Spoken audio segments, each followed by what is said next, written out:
Number 1, if k is a constant, what is the value of k such that x minus 1 is a factor of the polynomial? Well, if this is a factor of the polynomial, it means when I divide by it, it has a remainder of 0. So I'm actually going to use the remainder theorem here and plug in a 1. I'm going to plug in a 1. I'm going to find f of 1, if I call that polynomial f. If I call that polynomial f, I'm going to find f of 1 and set it equal to 0.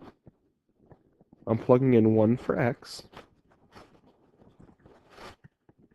and I want it to be equal to 0. Well, k squared times 1 is k squared, minus 6k plus 9 equals 0. So it's a quadratic. What multiplies to 9 that adds to negative 6? K minus 3, k minus 3. Using the zero product property, we get k equals 3. K equals 3 is the constant that, when I plug it in and divide by x minus 1, I will get a remainder of 0, which makes x minus 1 a factor. What is the solution to the equation given? So this is a rational equation, which means I need a common denominator. So I'm going to have to multiply this side by m squared plus 4m minus 5 over m squared plus 4m minus 5. There's a quicker way to do this if you factored first, but I'm going to solve this in general as if it was any rational equation. Once I have a common denominator, I just look at my numerators. I'm going to distribute that 4 in. So 4m squared plus 16m minus 20. It's a quadratic, so it needs to be set equal to 0, so we can use the zero product property. I like positive m squared values, so I'm going to move all of these terms over. Minus 2m squared minus 3m plus 5. So I get 0 equals 2m squared plus 13m minus 15. So now that I set it equal to 0, I need to factor it. And this needs to be factored using the AC method. What multiplies to a times c, what multiplies to negative 30, that adds to 13. Well, positive 15 and negative 2. So 2m squared plus 15m minus 2m minus 15. I split that middle term in half. I'm going to factor out an m. From the first two, I'm going to group. I'm left with 2m plus 15. Factor out a negative 1. So this factors as 2m plus 15 times m minus 1. Using the zero product property, we get m equals 1. Set that equal to 0, you get negative 15 over 2 equals m. But I just can't circle those yet. I need to go back up here and make sure I didn't divide by 0. Well, that denominator factors as m minus 1, m plus 5. So I have to reject m equals 1, because if I plug in a 1, I end up dividing by 0. So the only solution is negative 15 over 2. The expression can be written in that form, where a is a constant. What is the value of a? So looking at this expression, it looks like a mess. It looks like a mess, but if we look for and make use of structure, we notice that they both have this x minus y cubed term. So that's the GCF. I'm going to factor that x minus y cubed out, and I'm left with x squared minus y squared. But wait a minute, that's the difference of perfect squares. So that's x minus y, x plus y. So I have 4 factors of x minus y and a factor of x plus y. Well, that's in that form. These two expressions have the same structure, so a equals 4. So here you had to take out the GCF and then factor the difference of perfect squares. Determine the complete factorization of x minus xy squared. Well, whenever I factor, I take out a GCF first. And some of you just put a minus y squared here. That's not a binomial. I need 1 minus y squared. Redistribute that in to make sure they're equivalent. Well, that's the difference of perfect squares sitting right there. 1 minus y, 1 plus y. And the 1 has to be in the front seat. You can't just change the order unless you factor out a negative 1. But because 1 is in the front seat here, its square root, which is also 1, needs to be in the front seat of your factors. So, factored completely, that's what that expression's equivalent to. They look different, but have the same value. Consider this expression. Factor this expression completely. Well, since I noticed that there's 4 terms, I have to use some kind of grouping. So let's try grouping the first 2. What's my GCF from there? Well, I can take out an x squared, and I get 6x minus 5y. So when I factor out over here, I hopefully get left with 6x minus 5y. Otherwise, I can't group, and I have to. Well, what needs to be factored out? Well, negative 4 times 6 is negative 24. I have to take out a y squared as well. So looking at this expression now that I grouped it, my GCF is 6x minus 5y, so I'm going to factor that out. And I'm left with x squared minus 4y, x squared minus 4y squared. Well, is this factored completely? No, because what's sitting in front of you here is the difference of perfect squares. So the 6x minus 5y comes along for the ride, and I get x minus 2y, x plus 2y. And that's my final answer. What is the end behavior of the graph of the function y equals f of x, where here is the function f of x? So you could throw this in your calculator, great, but first let's talk about end behavior. I need the degree, the exponent, is it even or odd? And then I need the leading coefficient. Is it positive or negative?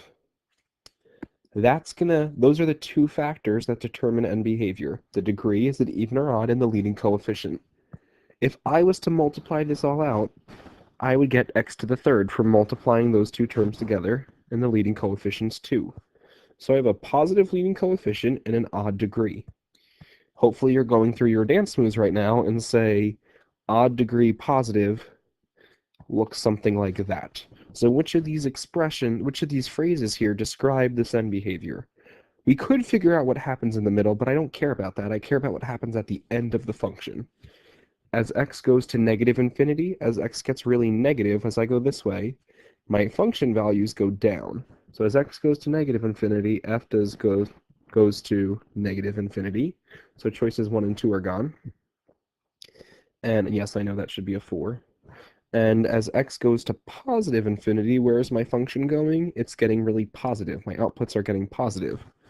So it's choice 3.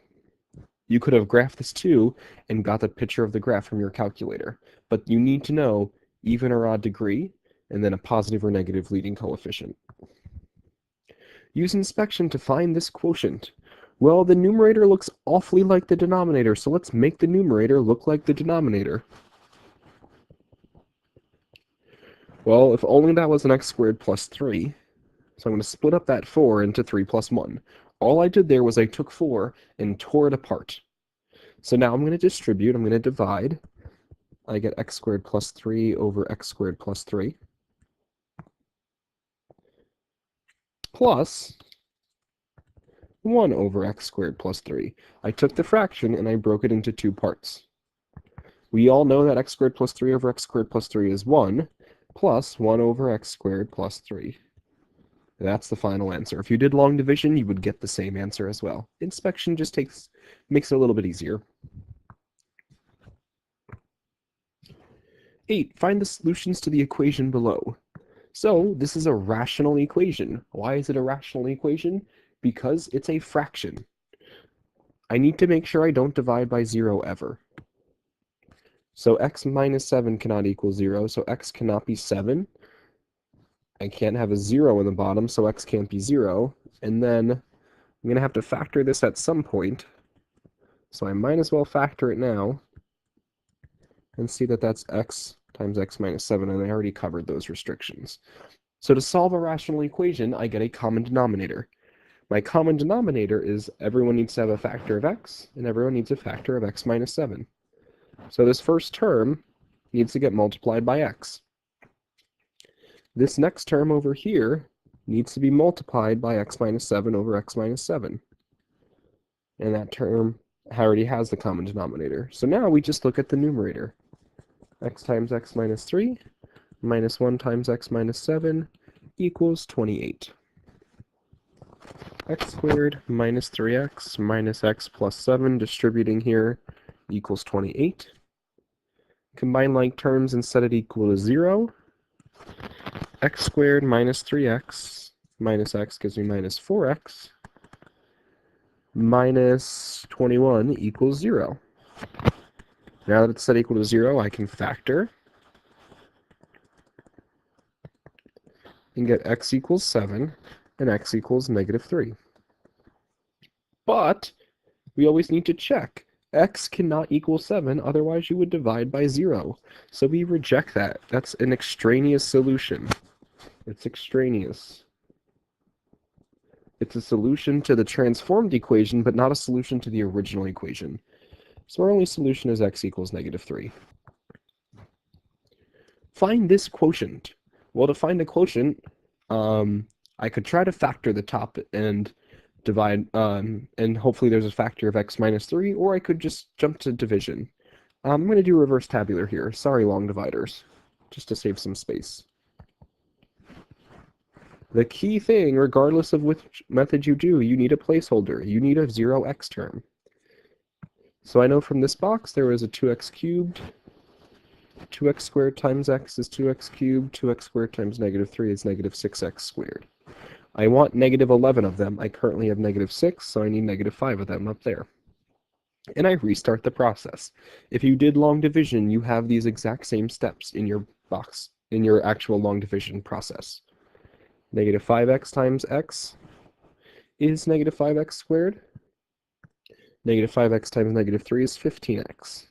I don't want 15x, I want 0x, because I need that placeholder there. So that needs to be negative 15x. Minus 15 times x is negative 15, which leaves me with a 45. I don't want a 45, though. I want negative 25. So 45 plus my remainder has to give me negative 25. R subtract 45 is negative 70. That's not my final answer, though. My final answer is 2x squared minus 5x minus 15 plus negative 70 over x minus 3. That's my final answer. That is the quotient. So if you did long division, you have these same steps in your process. Mine just looks a little bit different the way it's presented using the reverse tabular method. And finally, number 10, compute the average rate of change. Whenever you see the word average rate of change, you need to be thinking of slope. It's your change in y over your change in x. Over the interval, negative 2 to 4. So I know x is negative 2, and I know x equals 4. Those are my two x values. So we do f of 4 minus f of negative 2. Change in y, those are my y values, over the change in x, 4 minus negative 2. So I need to figure out what's f of 4, and I need to figure out what's f of negative 2. For this function, I need my y values at those two x points. And the quickest way to do this is to just go to your calculator and look at your table. After I got those y values from plugging in 4 and negative 2, I got 20 and negative 40. So I need to do the change in y, subtract my y's, over my change in x. So that's 4 plus 2. So 60 over 6 gives me an average rate of change of 10 over that interval. Average rate of change is something you should have learned in 9th grade and should remember. We'll go over it at some point, but I just want to get you thinking about it again. That was Weekly Regents Review number 3. Hope this was helpful.